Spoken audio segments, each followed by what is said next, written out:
Hey, this is not going to be a full commentary video like the past couple days.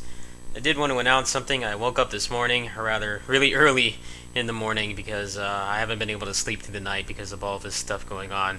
I got a email back from PlayAsia, and they said that I guess they watched the playlist that I gave them, which was some of the stuff that I did for Vanilla Bazaar 4 about 2 years ago. They said that they noticed that I liked the game and they want to give me the game as a trial. At least that's what I know. Like the message, the response that they gave me was like three sentences. Apparently, there's like one guy who's doing all the approvals and stuff. The guy is apparently like really overworked. I imagine he's got hundreds and hundreds, if not thousands, of requests to go through, and it's been over a week now, about a week and a half since I sent the application, so they must be really backlogged. You obviously did not have much time to really disclose anything to me, but as far as I know, I'm in their program as a trial. It is kind of bad timing on my part because you guys have been supporting me with PayPal donations, and I went ahead and paid for like 90% of Basara last night, actually. Probably like 5 hours before they sent me that email. So that's kind of annoying. I am really low on cash this month, so. But at the same time, it's better that I use it on something else. There are, other games on the horizon that I can use that money on. Right now, I don't exactly know what's going to happen. I don't know if they're going to be okay with just giving me 7,000 yen in, PSN cards so that I can do it day one, or if they're going to make me wait for the physical version. Now, obviously, I don't want two versions of the game, and I don't think they're going to want to do a trial with another game. There's not really anything else I can think of right now. Tales of Berseria, sounds nice on paper, but the language barrier in that game is going to be crazy, and I'd rather get some, impressions from my friends who in the Tales community before I bite on that, because it's like 30% cheaper, 30% more expensive actually than Basara. So I'm not sure what's going to happen. As it stands right now, I don't know if I'll be doing the game on release day. Obviously, getting a partnership with PlayAsia, especially when I play like mostly Japanese games, is a big boon, and I need to make sure that I don't ruin that. I apologize in advance if I'm not able to do it on release day. Right now, I've got like 6,200 yen on my PSN, my Japanese PSN. So I can always put that towards something else. I don't really know what else there is that I could get that I have not played extensively. Berseria is an option. I could easily get that in a couple weeks if I wanted to. But that's all dependent on how this goes. I mean, they might be willing to get me that next month too. It's going to be a very odd situation. I just paid it off and then they responded. It kind of felt like a little punished for being responsible and putting that money towards the game instead of something else. I know, some people do that with donations and stuff like that. So I have the money on the card on the PlayStation account. I hope that they'll get back to me tonight. There's obviously a pretty massive time zone difference between California and Asia. I think they're in Hong Kong.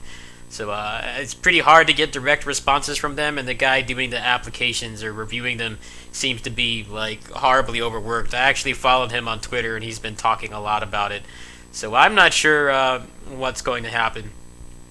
Now, obviously, if I talk to them and they tell me that they don't want to do a digital, transaction, they don't want to just give me 7,000 yen and be done with it so that I can get the game next Wednesday, then I will have to wait. I don't know exactly how that would work. Like I said, there's been like almost no details on the criteria at all.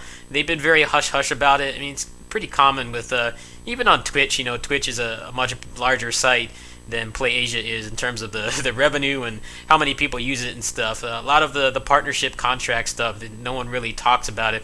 I don't even think you were allowed to talk about it until recently. I remember it used to be you weren't able to even disclose how many subscribers you had if you were partnered on Twitch, and I guess they quickly changed that because they realized it was a backwards policy, and subscriber goals is it's a win-win for everybody. The partner, the person who's streaming makes more money, and then by proxy Twitch does because they take half of the subscriber fee. So I don't know what's going to happen. I assume that if they're going to require that I get a physical copy, which is not going to be a bad thing. I mean, I would like to have all the Basar games in physical form. I only have Utage in a physical copy. that I would assume that they would pay for expedited shipping. Like I can't imagine that they would take a risk on somebody, send them a brand new game, and then have it be the janky shipping with no tracking number. So it's not really something to be anxious about. I'm going to be playing the game regardless, it seems. It's just that I don't know if it will be on day one or not. I hope that I wake up in the morning and I'll have a more concrete response from them. But the guy seems to be horribly overworked. He doesn't seem to be able to devote much time to any particular application. But I hope now that I'm past the initial review phase that I will get some more concrete answers.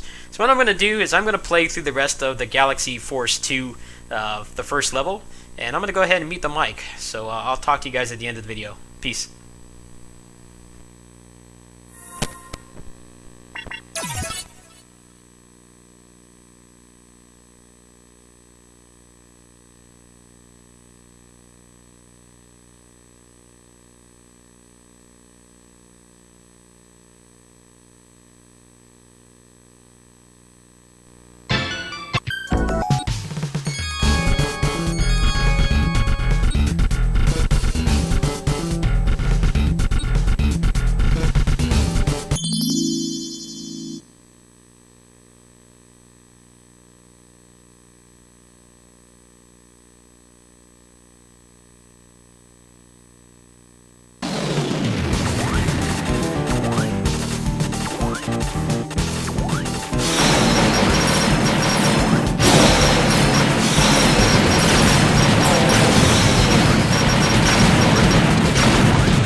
Alright, so there's some Tri-Z gameplay.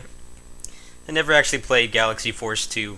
There's a lot of the ships in this game. I don't really have too much experience with them. A lot of the shmups that are featured in this game didn't really have large arcade distribution. Some of them had home ports, but a lot of them were on Genesis, and I didn't grow up with a Genesis, so I'll probably have to find like a main ROM set. Maybe I could get a little history lesson or something. Like in terms of the kind of just small talk, but in terms of like the DLC ships in this that I've actually played the respective games for, I played Ray Force and Ray Storm on PS1. Played those quite a bit at my friend's house. Space Harrier, obviously most people have played this. It's probably the most popular DLC ship in terms of the source material. But this ship's so difficult to use. Like it feels like I'd have to like completely relearn the game, and I'm not even any good at most of the bosses yet. Seems like it could be good on paper. Definitely would be good for some bosses like 1000 Bullets, which have a lot of extra crap on the screen. You can have the burst cannons in some other places. But it's very awkward to use, especially the way that it controls. I played with it a little bit at the laundromat, and it's like completely confusing. I played Fantasy Zone. Fantasy Zone is another well-known one. Some of the other stuff like Galaxy Force, Metal Black, and Night Striker are more, I guess you could say, niche-oriented. Most people have not played them, myself included. But all the DLC ships are really cool. If you buy this game on a sale, definitely don't sleep on the DLC ships. It's pretty nice. They all play completely differently.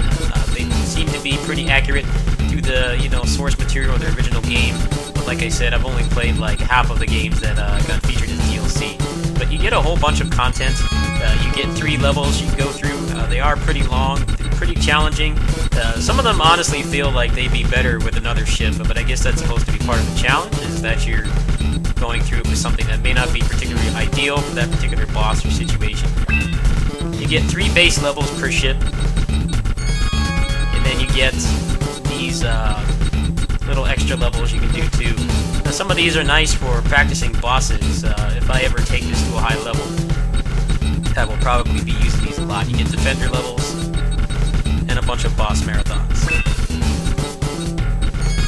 What's really nice is that the CS mode obviously has tons of content in it, and you can't use it in the base CS mode, but when you buy the DLC, what happens is you get a bunch of select levels from CS mode, and you can use any of the ships there. So I'll probably be playing this throughout the month during downtime. I do play this a lot when I'm not at home, and now that you can actually get points when you die, when you game over, it's actually a lot more fruitful to play it. It doesn't feel like such a waste of time, even though there are still issues with this game, like the lack of a training mode for some of the bosses. It's really frustrating. It makes it harder to learn the game than they actually intended. But they seem to have fixed basically everything else. I actually want to see, before I go, if I actually got any points for finishing that whole level. I believe I was at like 450,000, 400,000 something when I was at the laundromat earlier today. I want to check. Yeah, it doesn't seem like you get points for winning in DLC mode, which I think is kind of dumb. I very clearly got points when I died on the video yesterday, but it doesn't seem like you get them for winning. So if you want to grind out points, unfortunately you will not be able to use the DLC ships, which is a shame because a lot of them have really awesome mechanics.